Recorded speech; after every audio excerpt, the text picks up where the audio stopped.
Every team, every topic, everywhere. This is Believe.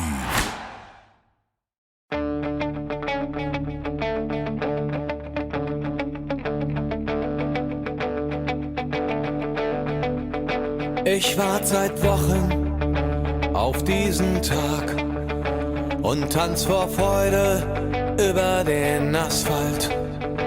Als wär's ein Rhythmus, als gäb's ein Lied, das mich immer weiter durch die Straßen zieht. Komm dir entgegen. Hello and welcome to Gegenpressing, the Bundesliga podcast. I'm Manuel Fed, he's Stefan Biankowski. Stefan, how's it going? Yeah, very, very well. Lovely, toasty and comfortable at home, which I only mention because you are on the road. I feel like right now at least one of us is not at home every week when we do this show, whether it's Leipzig or, you know, anywhere really. And this week you seem to be somewhere else entirely. Yeah, I'm in Los Angeles. I was here for the MLS Cup final, covering that for Transfermarkt. An astonishing game with some Bundesliga connections. Steve Cherundolo, those who follow Hannover 96, of course, will remember him. He's an all-time legend at the club. I think he played the most games of any player for them, right? I think that's the only professional team he's played for. He's the head coach of LAFC, and he ended up winning the title thanks to a late goal by Gareth Bale and then a penalty shootout. Philadelphia Union, of course, also some Bundesliga connections, old and new, right? Ernst Tanner, the former sporting director of Hoffenheim, is in charge of Philadelphia Union. But also Paxton Aronson broke that story earlier this week, or actually on my way to LA, that he is going to join Eintracht Frankfurt. Medical this week. Stefan. So watched a little bit of him as well. Got some quotes. So that's going to be the newsletter later this week from me. But other than that, yeah, it was a great game. Enjoyed it. That's like my Bundesliga links, I guess. Yeah, you did get to enjoy some interesting celebrity watching after the game, didn't you? Yeah, Will Ferrell was there in the dressing room. One of the oddities of US sport is that you're allowed into the dressing rooms here, which is kind of surreal. And Will Ferrell is one of the owners, right? Colin Hanks, too, Tom Hanks' son, also there. He was also partying it up with the players. I was not allowed to the after party. That would have been interesting. But yeah, it's good times. Do you want to hear an interesting bit of information about Colin Hanks? Which has nothing to do with football. If I'm not mistaken, it might not be him, it might be another one of the Hanks brothers, but I think Colin Hanks did the voice for all the Woody doll toys. So do you remember like in the 90s when they came out and you'd pull a string and it'd say something like, oh, I've got a snake in my boots.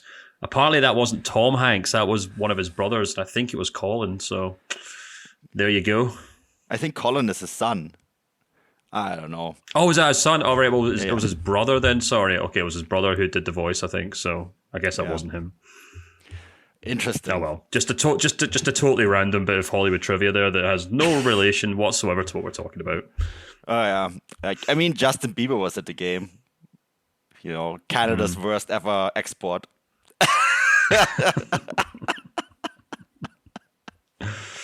Right, we should really move on to the German football at some point here. People are just going to probably wonder why they've tuned into this episode of TMZ. Yeah, let's do that. Let's start. Let's get into that. I guess right after this. This episode of the Gegenpressing podcast is brought to you by BetOnline. Basketball is back, and BetOnline remains your number one source for all your sports betting needs this season. You always find the latest odds, team matchup info, players news, and game trends at BetOnline.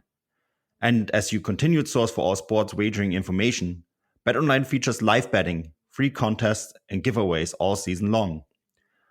Always the fastest and easiest way to bet all your favorite sports and events, whether that's NFL, NBA, NHL, MMA, tennis, boxing, or even golf. Head to BetOnline.ag to join and receive your 50% welcome bonus with your first deposit. That is betonline.ag. Make sure to use our promo code BELIEVE to receive your rewards. That's Believe. BLEAV. Bet online, where the game starts. So, Stefan, what should we start with here? Do you want to start with the Champions League, or do you want to start with Bayer Leverkusen finally waking up to the 2022-2023 season? Yeah, let's do the Bundesliga first, and then we can finish up with the Champions League. Yep. Keep people waiting for the end, for the juicy bits. But actually, this is probably the juiciest part of the show, just because it was just the craziest match of game of football. I think we both predicted Union to win this game, if I'm not mistaken. Yeah, we did. Yeah, we were wrong. Yeah, wasn't the first time, won't be the last. Yeah, it was a really interesting game. I actually was a bit, the first half bored me to tears, to be perfectly honest with you, and I was so close to just turning the thing off in general, to be honest with you, and just doing something else more productive with my Sunday afternoon. But it was a really interesting game in the sense that I think it really illustrated just how fragile this Leverkusen side is, with in terms of confidence and in terms of that kind of mental aspect, because obviously people will look at that scoreline and be like, okay, well, Leverkusen turned it on, they flipped the switch, and suddenly everything was amazing and they just blew Union away. But in truth, it was a game in which Union kind of controlled most of the first half without really threatening, to be fair to them. And then Leverkusen got a very fortunate goal, I thought, just as the second half started. And fortunate in the sense that it was an unmarked player in the box for the corner, which I think is the third week in a row Union have conceded a goal from a corner, which isn't quite like them. So maybe that's a sign of maybe some wear and tear on that side. But after that happened, Union just completely capitulated, and Leverkusen just kind of suddenly just felt like you could see the confidence oozing from them. They hit Union straight away with two incredible counterattacks. And all of a sudden you got guys like Mitchell Bakker just kind of skinning players, playing incredible through balls. And all of a sudden you could do no wrong. But that all came from this one goal, which just kind of turned the game on its head. And I mean, that's why we all love football, because it has that ability to just completely flip a game upside down, and the team that are top of the table just suddenly capitulate, and the team that are bottom of the table just become gladiators. So, there's that. But so I'm obviously, Leverkusen showed what they're capable of, but I'd be reserved to suggest that, or I'd be reluctant to suggest that this was a obvious example of, Xabi Alonso fixing what was broken in that team, because to me, they still look like the same fragile Leverkusen side. Yeah, and they benefited from some individual errors too, right? I think what's really interesting about games like this, and I think we've had a lot of them in the COVID era, way more than I think previously, is that when things go sideways, even among top teams, the results become lopsided really quickly. I mean, we look at what Bayern did to Barcelona on several occasions, right? But there's some other results, like the Gladbach win over Bayern last year in the Pokal comes to mind, the 5-0 victory, right? And or Union's win over Schalke earlier this season.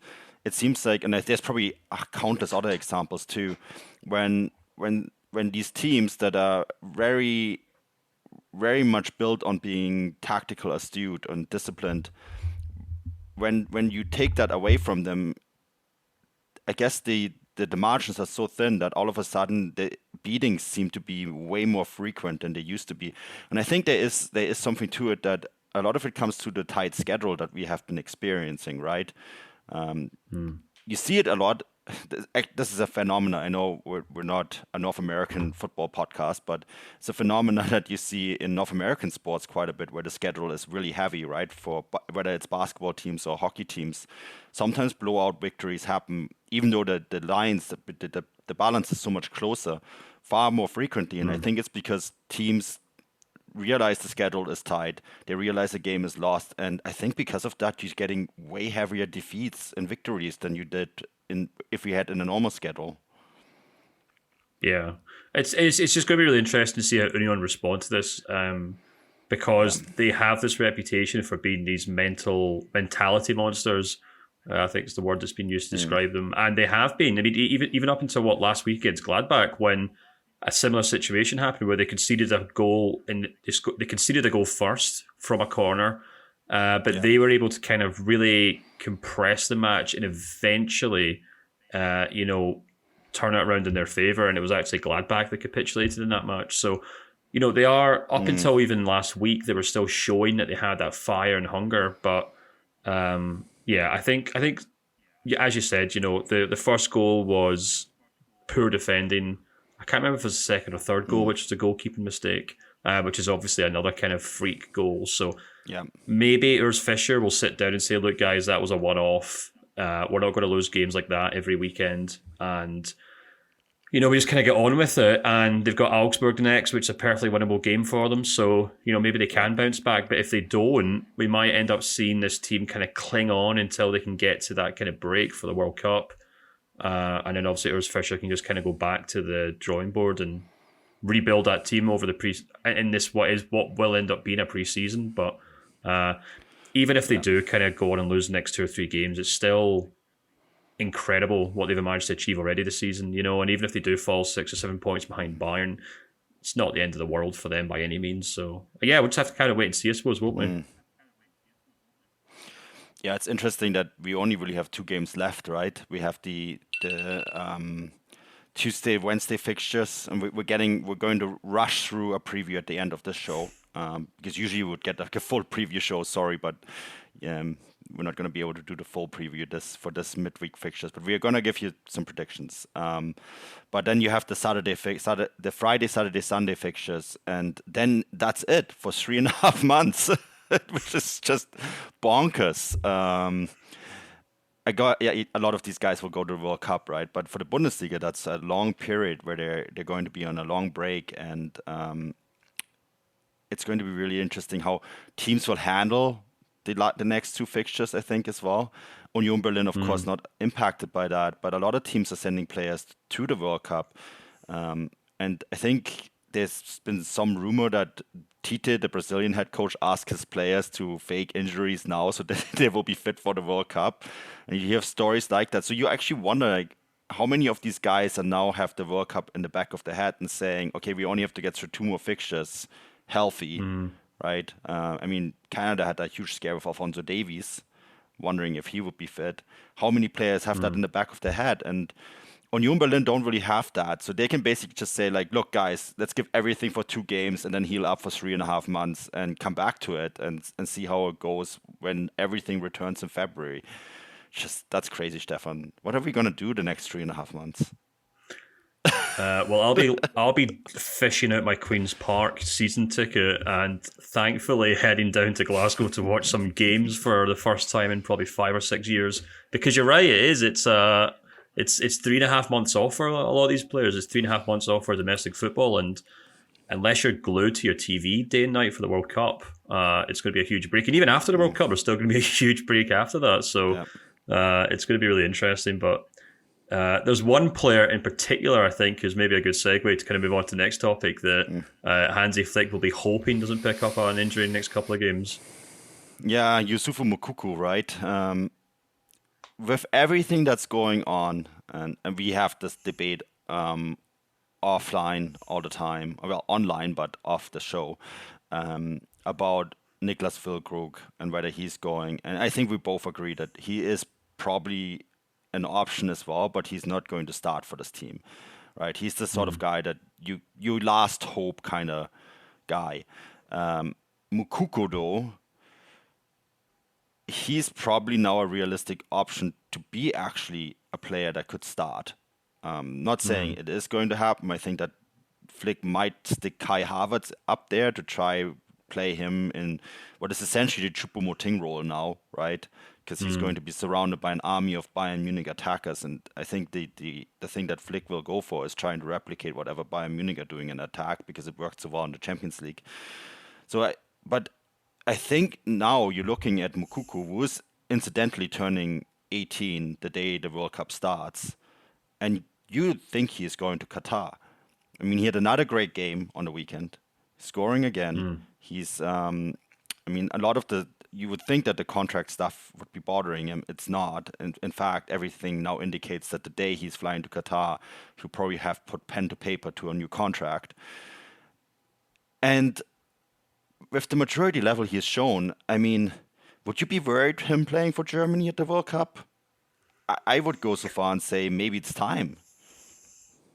Yeah, no, I think it's kind of what everything's kind of leading up to this point. You know, I wrote a newsletter on him this week, and within that, I kind of go into a lot more detail as to why he's doing so well this season, particularly up against this Dortmund side, which I can go into a little detail on. But the thing that really stood out to me is that, you know, he's so quickly gone from being this kind of shy youngster who we weren't quite sure if he was ready to play senior football, whether he was strong enough, whether he was big enough, to turning into this absolute kind of, you know, fantastic player up front. I mean, that game at the weekend against Bochum was probably a really good example of just how mature he is now, in the sense that opening goal he scores, in the 8th minute when, you know, he basically pushes a defender off him, shoulder barges the guy to the ground, turn rounds, and fires this absolute rocket into the back of the net. And then just before half time, you know, he gets on the end of a counter-attack and just kind of casually, you know, lobs the ball over the goalkeeper. Those were the kind of goals that you'd expect like a Robert Lewandowski or, you know, an Erling Haaland or someone to score, who obviously have a lot more experience, not just in terms of scoring goals and showing that they can score goals, but being the kind of focal point up front. And I just think he's having such a remarkable moment at the moment. Obviously, primarily for Dortmund, because obviously the unfortunate nature of Sebastian Haller having to bow out this season, Anthony Modesta not working, and for Moukoko to come into this team, and I think he's sitting on 8 goals and 4 assists in 12 games, if I'm not mistaken. 6 goals and 4 assists. It's really quite remarkable. And actually his goal scoring record is even more remarkable when you kind of break it down, because as things stand in the Bundesliga, I think there's 5 players above him with a higher goals per 90, but only 2 of them play regularly. That's obviously Choupo-Moting at Bayern, who, you know, as we all know, is having quite a moment himself. And then there's, you know, Marcus Ingvarsson at Mainz, who's got just a bit slightly higher goals per 90 than him. But so we're talking about a player here who has a higher goals per 90 than Christopher Nkunku, a higher goals per 90 than Jamal Musiala. And I think what also makes it so interesting is that he's playing up front for a Dortmund team that aren't actually very good at scoring goals. You know, we always just assume that Dortmund are like these kind of like cavalier, gung-ho attacking sides that, okay, yeah, they're a little careless in defence and they struggle to hold on to leads, and, you know, they can concede silly goals. But actually, this Dortmund side are quite poor in attack. You know, their attacking stats, I think they're maybe only like 5th or 6th for goals scored, something similar for their XG as well. So he's not sitting up front in a Dortmund side that's battering sides every week. He's actually feeding off scraps, and he's still scoring goals for them. So that makes me think that actually he would be quite good up front for Germany. Whether he does or not, I'm not so sure. I think we're probably still more likely to see Flick to turn to someone like Serge Gnabry, to at least to start that kind of role up front in that kind of false 9, or maybe Kai Havertz, and then someone like Moukoko can come off the bench perhaps. But I think what we're seeing right now for him at Dortmund is him showing that he's capable of being the senior number 9 who can lead the line for, you know, the second biggest team in Germany right now. So all the signs are there to suggest that he's saying to Flick, look, pick me, I'm ready to play. Yeah, I think that I find it really interesting with the Moukoko thing is too, like, because you know that I'm always like a glass half full guy, and hope I will secretly root for Germany to win this World Cup, obviously, but I'm also realistic enough to know that it is a long shot, and I also think that Flick is using this tournament primarily to get this team ready for the 2024 European Championships, which are obviously hosted by Germany. So I think it's quite intriguing to see Musiala and Moukoko together, because in 2 years' time, they will be in their early 20s, right? They're 19 and 20, or that's still very young, but you get what I mean. Like you can develop that chemistry now, and ideally they will be the backbone of Germany's attack for a long time. So you can almost use this tournament almost as a staging ground, and kind of see how you can fit those two pieces together. Obviously, still trying to win the World Cup, but also just giving kids like those two an opportunity to just start to gel together and also be integrated in a general Germany attack that is still quite young too, right? You're looking at Kai Havertz, Serge Gnabry, Leroy Sané, and all these guys. And I think the Flick might use this as an opportunity and say, well, he's ready now. We might as well give him the time to start getting ready for when it matters in the next 10 years or so. Yeah, absolutely. And so, I mean, I guess it kind of comes down to how Flick looks at this World Cup, whether it's a kind of transition one or if it's a tournament that he really wants to win. Obviously, Moukoko, if he continues to play like the way he has done for Dortmund, then he's going to be a Germany star going forward. And especially when you consider the fact that there's not really any standout contenders to kind of compete with them in that number 9 position. We could spend the whole day talking about the benefits of playing someone like Kai Havertz up front. Yeah, of course, he kind of has that aerial threat. He's a smart player. He's probably a lot better than Chelsea are getting out of him, as we know, at Leverkusen. Serge Gnabry's played that role quite well in the past, but again, it's not really his initial, even though maybe that's where he wants to play, and maybe that's what he hammered home in his recent contract with Bayern Munich that he wants to play there. He hasn't really blown anyone away with his performances at number 9. So you're right. It's another interesting aspect to it that not only does Hansi Flick maybe want him because he needs him for this World Cup, but maybe he's also thinking, well, I need to embed this guy pretty quickly into my team because I don't really have any other alternatives going forward. And to add to that, also make Cameroon go away. We could maybe snatch him up, right? Because he also has Cameroonian citizenship. So that will make them go away because the moment he plays at the World Cup, he's cap-tied. And so that's an added benefit there as well. You silence any kind of possibility of any other country coming in, like they did for Choupo-Moting, and boy, would we need him now. So to basically essentially secure Moukoko. I think that's an interesting part here of that discussion as well, that he is a dual citizen, and you do kind of want to make maybe sure that no one else can come in.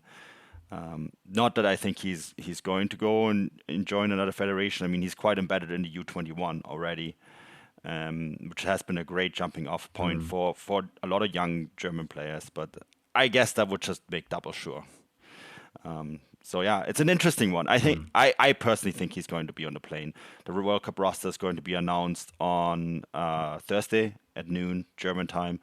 I think there's 26 players. We know he's going to take 4 goalkeepers, right? Which means that Neuer, Trapp, Ter Stegen, and someone else is going, possibly Baumann. And then I think it's going to be interesting what he's going to do with all these additional spots that he has. One that just got freed up with Werner. So I think there's going to be at least one surprise on top of Moukoko. And we'll see what that is. Well, the way players are getting injured right now, there might be more than one surprise. Yeah, that's true. Let's move on real quick to, I mentioned on the top of the show, but Frankfurt, again, looking really good on this match day. And we were talking about, and this is a story that kind of started breaking today. They have been so good in their recruitment, right? They won again this weekend. They're still in that very top, hanging out with Dortmund, Union, Freiburg, and Bayern Munich. And they signed another young, exciting player in Paxton Aronson. Again, more on that in the newsletter.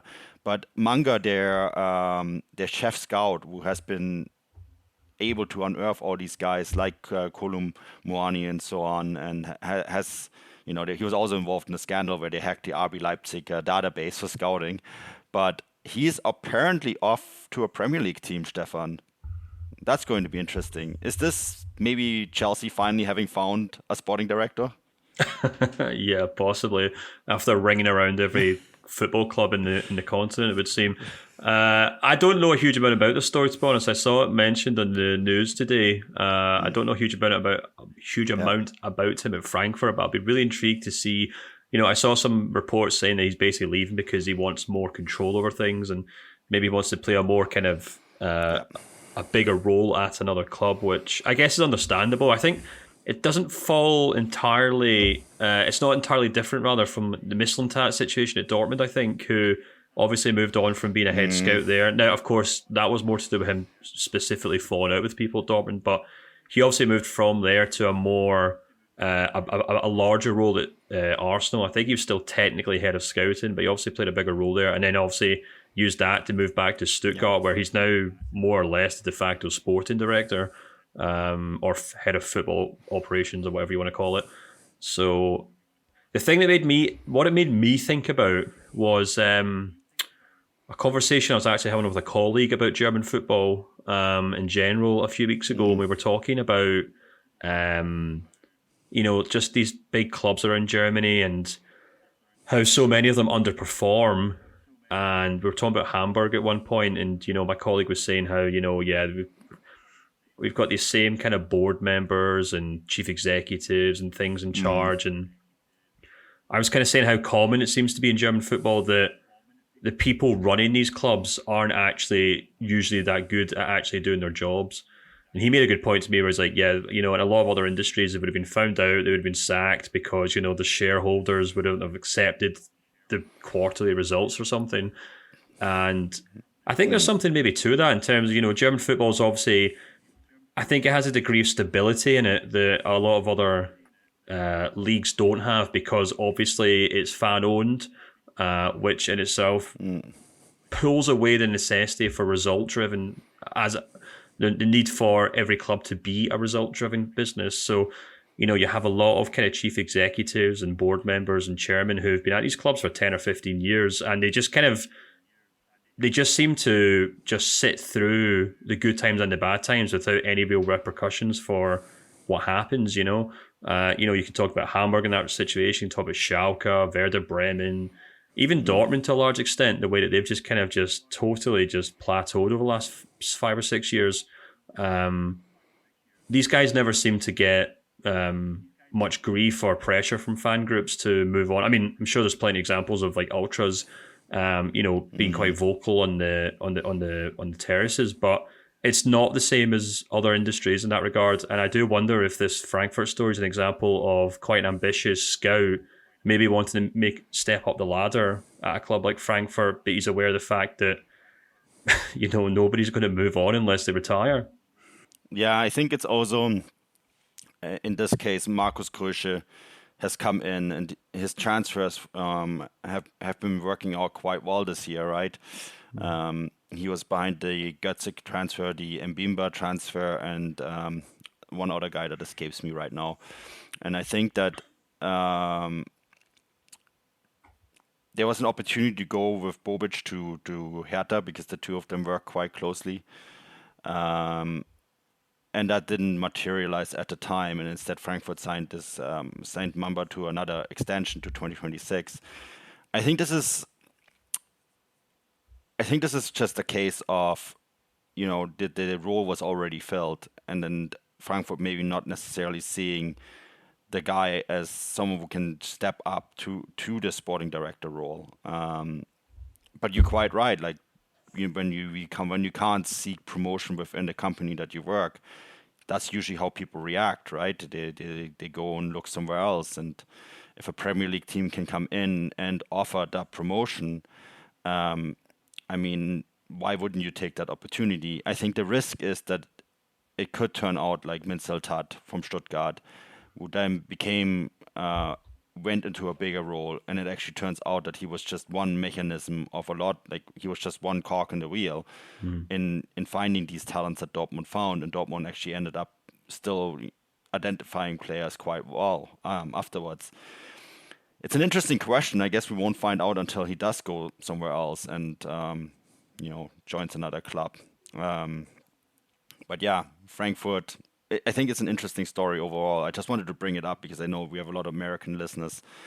and they're probably curious about where Paxton is ending up and how he's got there. And I think by and large, Frankfurt have been very good at identifying talent, and I'm pretty sure that's going to continue even if Manga does leave the club. All right, shall we talk about the Champions League then, Stefan? The Champions League draw, which is... I wasn't sure if you expected me to move on, to keep talking about that, or just let you move on to the next topic. No, let's just move on to the next topic. Okay. Yeah. The Champions League draw, and this is what I'm looking at the phone. I have to actually get it in front of me. Let's start with Frankfurt, because I actually think that is the most intriguing one of the bunch. Obviously, a lot of people say Bayern, PSG, but come on, we had that game now a few times. But I think there is no better draw than Frankfurt against Napoli. These are the two teams with the hottest stadium atmospheres in their respective countries. There is the sense that both of them are emerging football clubs. Football clubs that have a history of being big clubs in the past, right? And sort of are now having this resurgence. Some exciting players on both teams. I think that a lot of European teams are watching at the moment, whether it's Kvaratskhelia from Napoli or a bunch of Frankfurt players like Kolomuani, Kamada, etc. This is a juicy tie, Stefan. And I think this is going to be, and I know a lot of people said Napoli is going to be the favorites, but I think this is going to be closer than people think. Yeah, without a doubt. I think Napoli showed in that group stage just what they're capable of, and I think they have some outstanding players. And unfortunately, the way of the European football now, they just kind of strike me as one of those teams that are obviously just kind of on the cusp of greatness before they get dismantled by bigger clubs. They kind of remind me of that Ajax team from a few years ago, who were just kind of all conquering. Yeah. And I do kind of fear for Frankfurt in this regard. I mean, they've obviously come up against some very good teams, not only in this Champions League group, but also last season in the Europa League. And they've shown that they can kind of go toe-to-toe with some very good sides. I guess we'll just kind of have to wait and see what Napoli looks like in 4 months' time, because they have so many players who could very easily move on in January, particularly those forward players, who actually I don't think are going to the World Cup, most of them. So they could end up going for a real premium in the January transfer window. So we'll kind of have to wait and see. But I don't think Frankfurt will be entirely bemused by this tie, just because they obviously knew they were going to have to come up against someone pretty solid. They're obviously at this point in the competition where they're the underdogs no matter who they play. And I think it could have been a lot worse, to be perfectly honest with you. As good as Napoli are, they're not a Manchester City. They're not, a Real Madrid or PSG or Bayern Munich or whatever else. They do have faults and they are capable of being beaten. So, yeah, I think Frankfurt will probably they'll probably relish this opportunity, even if they do end up struggling to win it. Yeah, I think for them this is almost like a bonus game anyways, right? I think every round in the Champions League from here on forward is a bonus round, which makes them pretty dangerous, I think. Leipzig against City, now that is a bonus round. You would think that City probably goes through here, right? Yeah, I mean, the only thing that's maybe making me think that Leipzig could put up a big fight is the way that, obviously Marco Rosa's got this team playing really, really well. They seem to be getting better every week, and they'll obviously have a huge amount of time off during the break to continue working on things. And unless Guardiola and Nkunku move on in January, then you'd assume Leipzig will be in better shape in the second half of the season. Not to mention the fact that they've obviously managed to beat Real Madrid recently as well. So they quite literally beat the European champions. So there's no reason why they can't maybe go one step further, or maybe not even one step further, actually, do something technically lower than that in beating English champions. But having said all that, I still feel like Man City are actually probably the team to beat in the Champions League this season. I know Bayern are up there as well. They've done very well, but I still kind of feel like Man City are the kind of automatic favourites for the tournament just because of the amount of money they've spent, the amount of depth they have in that squad, and the players they have. So, yeah, I wouldn't be holding out much hope for Leipzig in this tie, which, again, that's absolutely fine. I think they're probably just quite delighted they managed to get out of their group, to be honest with you. Yeah, I think this is. I think they're going to try to win it. Don't get me wrong, but obviously they're also going to focus on a lot of other things, and I think this is a little bit of a bonus round for them. Next, Dortmund against Chelsea. This is so hard to tell what Chelsea will look like when this comes around next time. Like, how many players will sporting director and owner Bowley have bought by the time Dortmund meet Chelsea finally? I guess the headline here is that it's Kai Havertz returns to Germany, Aubameyang returns to his old club, Pulisic as well, right? If he's still there when this comes around. I mean, this is I think also a big question mark for Chelsea. Is Pulisic still a Chelsea player when he meets Dortmund, or gasp, maybe he's a Dortmund player, because we've seen so many comebacks at Borussia Dortmund.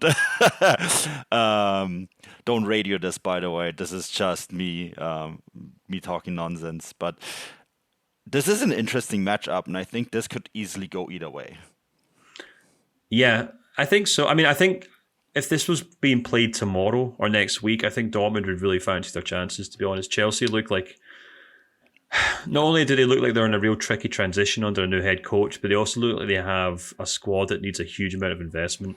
You kind of made a quip about Bowley, obviously spending money in January, but I actually think that'll probably be necessary, just from the fact that he's that team just doesn't seem to be working out well. It's kind of weird to think, like, the kind of annoying thing, not the annoying thing, but the kind of weird thing about football is that, you know, a football club can sack a head coach and say, you're not doing well enough, we need to bring someone in to replace you. And then maybe a month or two into that new head coach being in the job, they'll quite openly talk about how the squad isn't good enough and how they have to sign new players, which then, you know, if you read between the lines, it's then basically admitting that they probably should have sacked the head coach in the first place, and maybe they should have just held on to him and brought in some new players. But I think Graham Potter's a decent head coach. I think he'll probably have Chelsea playing well by the time they play Dortmund. So I think that kind of time scale probably plays against Dortmund to a large extent. But, you know, you could maybe make the exact same argument for Dortmund in that regard. They're nowhere near as good as they probably should be. They're still missing key players.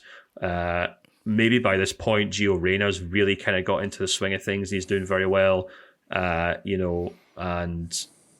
talked about Moukoko at the top of the show. Maybe he continues to go from strength to strength after a good World Cup with Germany. So I think these two teams could look very different from how they are now. So I completely agree with you. This one's up in the air. I think just on paper, Chelsea obviously have a better squad because they've spent a lot more money on it. But it's one that can change very quickly between now and when the fixtures get played. Yeah, it's super interesting. I think the final game. I know you. This is where I'm totally the most optimistic, and bear with me here. I think that there's going to be a lot of post World Cup problems at PSG. And I think Bayern is going to benefit from that, but also there's a huge difference to the last time they met, that this time Bayern won't be dependent on Robert Lewandowski anymore, because the entire setup of that team is very different. They're very much built for Champions League football, aren't they? And I think that it's going to be... I mean, I posted, we have this chat on the Substack, right? We're going to read some comments later, but I posted this popcorn emoji because I think there's going to be a huge World Cup hangover for either Neymar or Messi. I think a lot of people think that either one of those two will win the World Cup. Messi is with 1.5 legs at MLS, just going to join Inter Miami in the summer, right? Neymar is so hot and cold. And then Kylian Mbappe, like, do we even know if he's still at PSG when this game comes around? I mean, he certainly doesn't want to be there anymore. Or sometimes he does, sometimes he doesn't. So I think Bayern are probably looking at this and are like, this is an exciting game for us. A big European name coming to the Allianz Arena. We can sell this as a clash of giants. And internally also thinking, it's like, we can beat these guys. I think this is probably how Bayern looks at this. They're probably quite smitten about this. Yeah, maybe. Do you know, I don't know. I'm not sure I share your optimism in this regard because, we can talk about whether Mbappe wants to be at the club and whether Neymar or Messi will be tired after the World Cup, but we have to bear in mind that the other team are currently relying on 36-year-old Choupo-Moting to lead the line for them, and they don't, and they don't seem to have a plan if he's not in the squad. Now, I don't want to dunk on Choupo-Moting right now because he's in great form for Bayern Munich and he's certainly doing the job that's been asked of him. So you can't really argue with that. But as I've said on recent podcasts, it's all very well and good that Nagelsmann's been able to slot Choupo-Moting into that team to kind of get them over the line over these last couple of weeks. But when the latter stages of the Champions League come around, if Bayern are lining up with Choupo-Moting up front, then PSG of all clubs will probably be thinking, right, well, we know how to handle this guy because he played for us and we know exactly what he's capable of and what he isn't capable of. So yeah, I don't know. I just kind of feel like I think Bayern probably have to, and I think Nagelsmann probably will do this. I think he'll probably go back to the drawing board during this break and try and figure out a more sustainable long-term solution to that attacking lineup because the team that he built at the start of the season, the team that were scoring a great number of goals and had Sadio Mane in it, and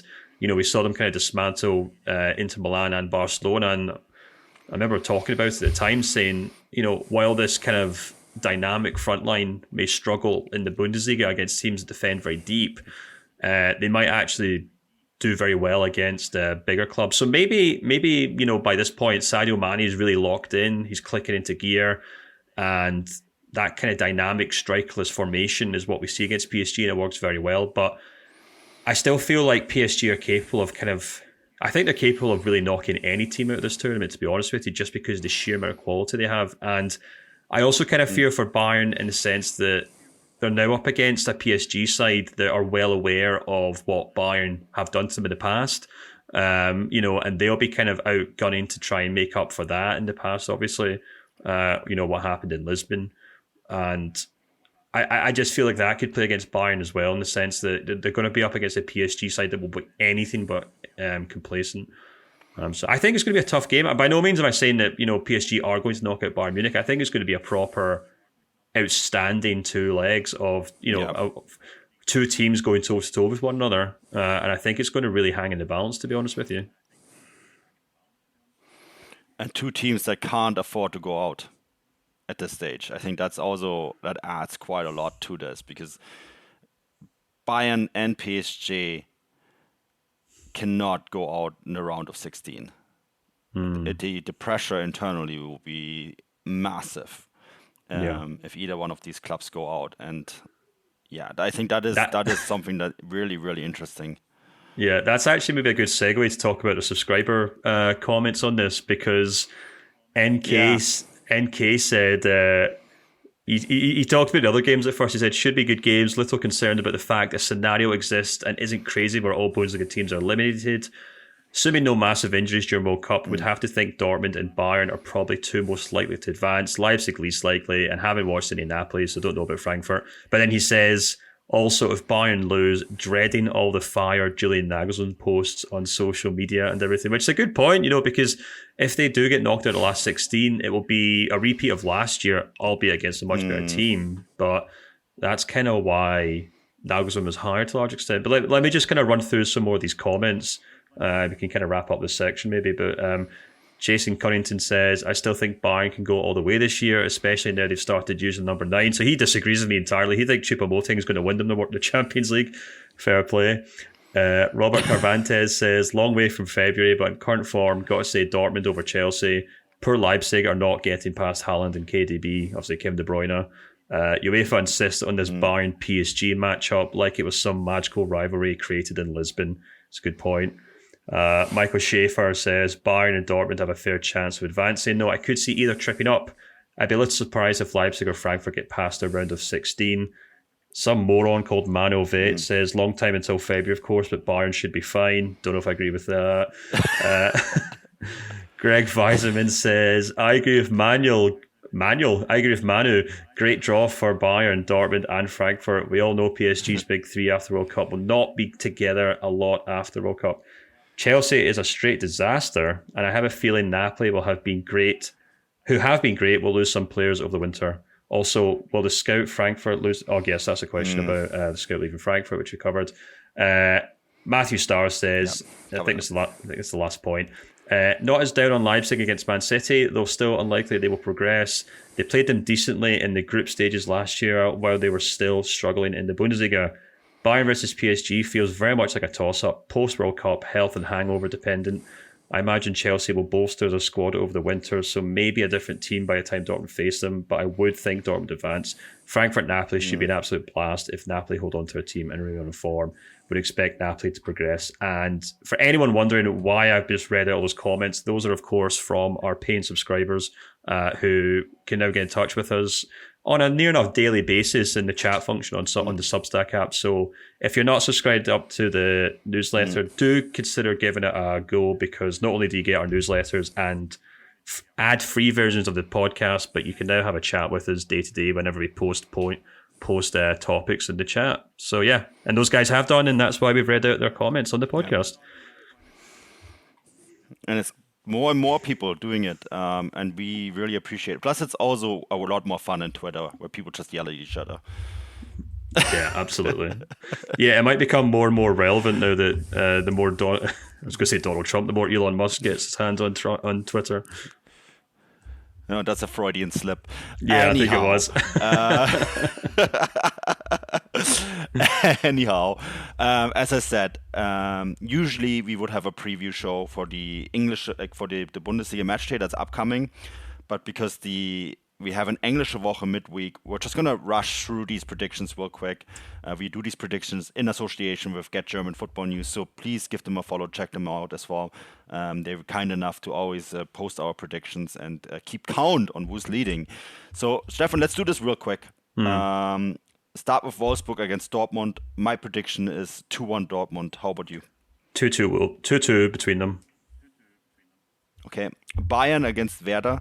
I went for 3-0 win for Bayern. How about you? I go for 3-1 win for Bayern. Okay. Bochum against Gladbach. I went for 3-1 Gladbach. I've gone for a 1-1 draw. I'm feeling a little low on Gladbach right now. Fair enough. Stuttgart Hertha. I went for a 2-2 draw here. I've gone for a 2-0 win for Hertha, who I think have improved recently. Interesting. Köln Leverkusen, and this is the match of the week, just has to be. And I actually think Leverkusen are going to continue the positive trend, and they're going to win this game 3-0. I've also gone for a Leverkusen win because I think Cologne are quite rubbish right now. So yeah, I've gone for a 2-1 win for Leverkusen. Leipzig against Freiburg, the repeat of the German Cup final, and I went for a 3-1 Leipzig win, not Leverkusen, not Freiburg. 3-1 Leipzig win. Interesting. Yeah, I've gone for a Leverkusen win too. I think it's going to be really tight though, so I've gone for 2-1 win. Leipzig, you mean, right? Sorry, apologies. Plastic clubs. Bloody hell, yeah, you've got me confused. 2-1 to Leipzig against Freiburg. Yes, I think Leipzig will win. Okay, we both got a win here for Leipzig. Leipzig, not Leverkusen or Freiburg. Leipzig. Union against Augsburg. And I think actually Union are going to rebound here and they're going to win this game 2-1. Yeah, I've gone for something similar. I've gone for a very narrow 1-0 win because I still think Augsburg are a decent side. And I think Union are struggling a wee bit right now. I feel like they're a little out of gas. So yeah, 1-0 to Union. Frankfurt against Hoffenheim. I think the Eagles going to keep soaring. 2-0 for Frankfurt. Yeah, I feel similarly. I've gone for a 3-1 win for Frankfurt. And finally, Schalke against Mainz. Mainz are going to win this narrowly 1-0. I think this game's going to be absolutely dreadful. And I implore any Bundesliga fan to not watch it. Which usually means it's going to be a 5-4 barnstormer, but yeah, I've gone for a 0-0 draw. Awesome. There we go. That's your predictions. We're gonna obviously also pick a match of the week. What's your match of the week? Real quick. I will go for Leipzig versus Freiburg because Leipzig, I think, could maybe overtake them in the table. I've totally just pulled out the top of my head, so no, still Freiburg some way off. Second. Yeah, that's what I thought. There's still somewhere off. Oh well, they'd close the gap to 2 points, I think. Yeah, 2 points, which would be really interesting. It's very tight, very tight at the top. I think Köln against Leverkusen, the Rhein derby, is a must-watch. But you're gonna get more on those over at Get German Football News, the predictions, and Stefan, we'll be back midweek. I assume probably somewhere in between the match day 14, I think it is. And then finally, we're going to have the preview show for the final match day before the World Cup. So the last time of a tight schedule on Gegenpressing. After that is World Cup, and I guess we'll figure out the scheduling for that tournament and more stuff. So as always, the show is brought to you by Bet Online, and this podcast is also in association with Get German Football News. And anything else you want to add before we wrap this up? No, not really. Just a big thank you to everyone who continues to support us, either through Substack or YouTube or even just on Twitter. We always appreciate it, so thank you very much. Yeah, thanks a ton. And we'll be back later this week. Until then, auf Wiedersehen.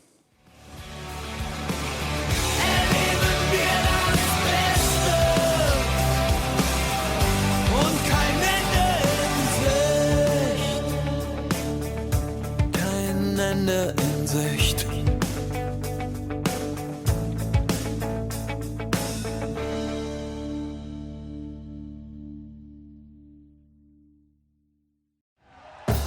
Thank you for listening to Believe. You can show support to your host by subscribing to the show and giving us a 5-star rating on your preferred platform. Check us out at Believe.com and search for BLEAV on YouTube.